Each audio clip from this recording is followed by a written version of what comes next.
Hi everyone, welcome to Watch It Played's Frequently Asked Questions, Part 1. My name is Rodney Smith. Yes, Part 1, because you guys asked so many questions, I can't answer them all in one video. But that's great, I really appreciate your involvement. I asked for both serious and silly questions, and you guys came through on both categories. Also, in the description of this video, there's an index. If you want to go right to the answer of a specific question, you can do that. And where possible, I tried to credit the person who asked the question.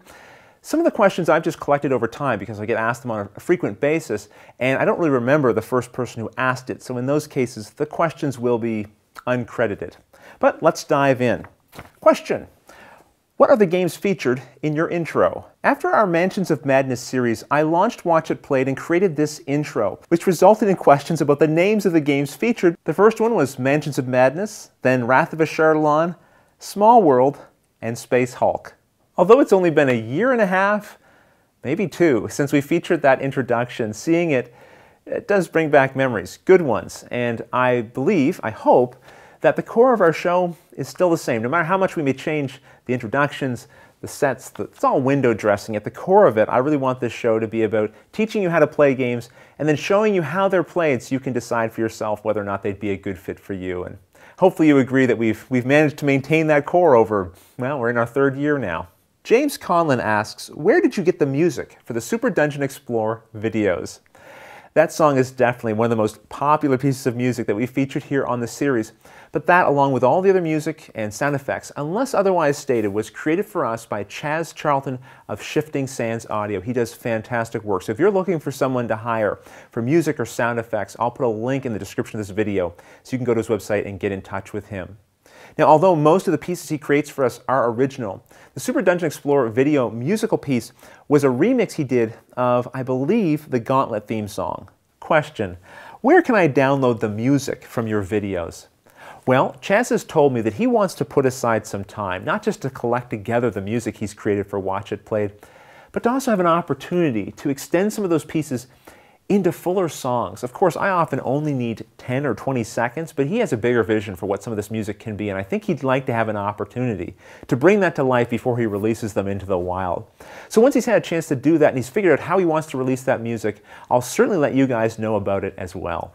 Stephen Loomis asks, why do you have over 200 producers in your credits? Yes, it does seem kind of excessive, doesn't it, Stephen? But it's not. Because about 2 years ago, I decided that I would create Watch It Played videos full-time, that would be my work, which is both awesome and a little bit crazy. It's scary, to be honest, at times, because basically I'm relying on the generosity of our viewers to donate during our yearly fundraisers that we usually hold around June time. And so one of the perk levels is that you can become a producer. This is not just an opportunity for me to say thank you in a very public way in the credits of our videos, but also because these people are literally helping produce this show. It's the only reason I can keep doing it. So it's very much appreciated, and I'm glad to have 200 producers. I'd love to have 500 producers, so maybe we will someday. We'll see. Glenn and Cheryl of Couple vs. Cardboard, which is a fantastic board gaming video series you should definitely check out, ask a whole series of questions. The first one: how many push-ups can you do in a row?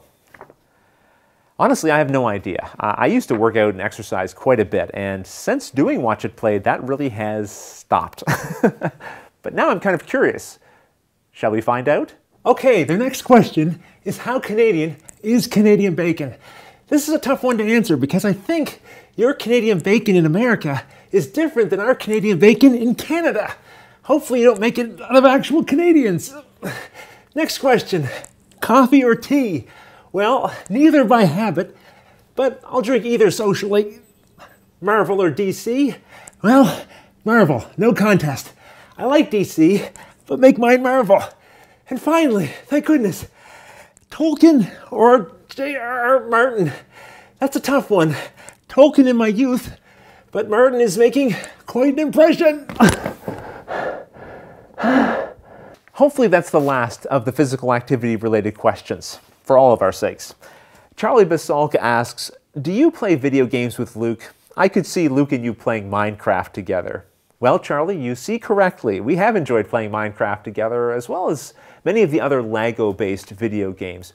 But right now, we're on a bit of a Rock Band kick. Yeah, Rock Band, the very first edition of it. I hauled it out, and Luke's been playing drums, I'm on lead guitar, and we have a band called the Smithereens. Rodney, I'm thinking about doing a show like yours.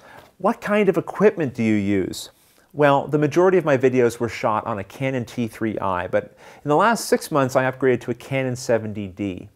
I have a basic 3-point photography lighting setup. I have a couple of extra lights as well just to fill in some light.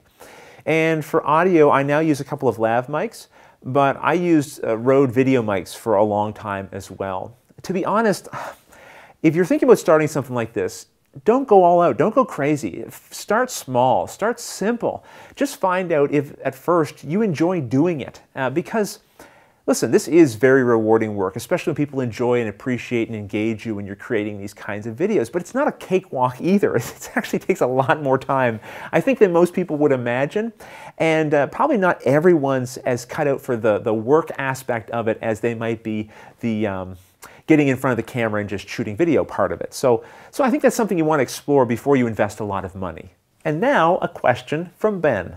Hey, this is Ben with B-Games in 60 Seconds. My question for you is, what was the most important game to your kids when they were younger? What is the game that got them into gaming? For Andrea, at least as a teenager, I think it was Arkham Horror and Mansions of Madness that really sparked her imagination for what gaming could be. But of course, when she was younger, it was more games like Carcassonne. And same for Luke. I know Luke really enjoyed Castle Panic and Hey, That's My Fish. I think those were a couple of the early ones. But before that even, I mean, it was the mass market games, of course. Like Andrea, she really enjoyed Mall Madness. And so did I. And for Luke, you know, Chutes and Ladders and just simple roll and move games. Just things that they could get into and just have fun. Really, more it was about having fun with Dad than it was about the games themselves. And really, I think, especially early on, that's what gaming should be for kids. Question: I'm about to launch a Kickstarter for my game. Will you do a video, please? Well, first of all, thank you very much for the interest. I take that as a real compliment, and I hate saying no to people because I don't want them to think it's something personal against their game, but I really just want to feature published games on Watch It Played.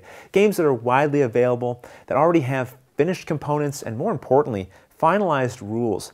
With a Kickstarter, I don't even know for sure if the game's going to get released, and most assuredly, the components and probably rules are going to change as well. And then I feel like I've just spent a lot of time creating a video that 6 months from now is kind of dead and useless. So that's not really something that I get a lot of satisfaction out of doing. Now that said, if your game gets published, do get in touch with me. I might be interested at that point.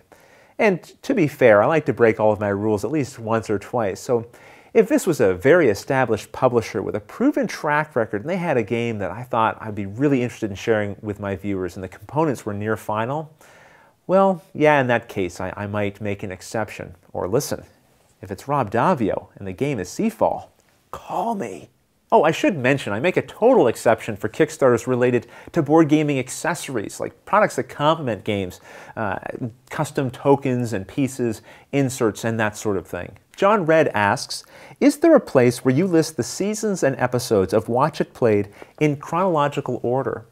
Well, yes, there is a place for this. It's actually a lot closer than you might realize. In the description of pretty much all of the videos we release, we put a link to a Board Game Geek list that is kindly maintained by one of our viewers that does exactly what you're asking for. Now, I know a lot of people don't necessarily read the description, so I'm really glad you asked that question because now I can highlight that for people. Also, if you're on our YouTube channel, I try to sort all the videos we release into playlists, so that's another option you have as well. Paul Sanchez asks, what are some of your favorite television shows and movies? Well, first of all, I'm just glad I'm being asked this question in a setting where I can prepare my answer, because I find when I'm asked to list my favorite anything, I forget everything, and then I feel like a total idiot. So I have some answers this time. The Prisoner, which aired in the 60s, starring Patrick McGoohan, not the later version that was released by AMC. That was probably one of the first television shows that really made a strong impression on me, and it's still one of my favorites. But also Game of Thrones, Mad Men, The Wire, Treme, Twin Peaks, Parks and Recreation, and Community are a couple of other favorites. I also really enjoyed the show Millennium back when it aired. It was Chris Carter's show after the X-Files. I helped make a fanzine for that, an e-newsletter. I had a website dedicated to it. I was pretty into that show.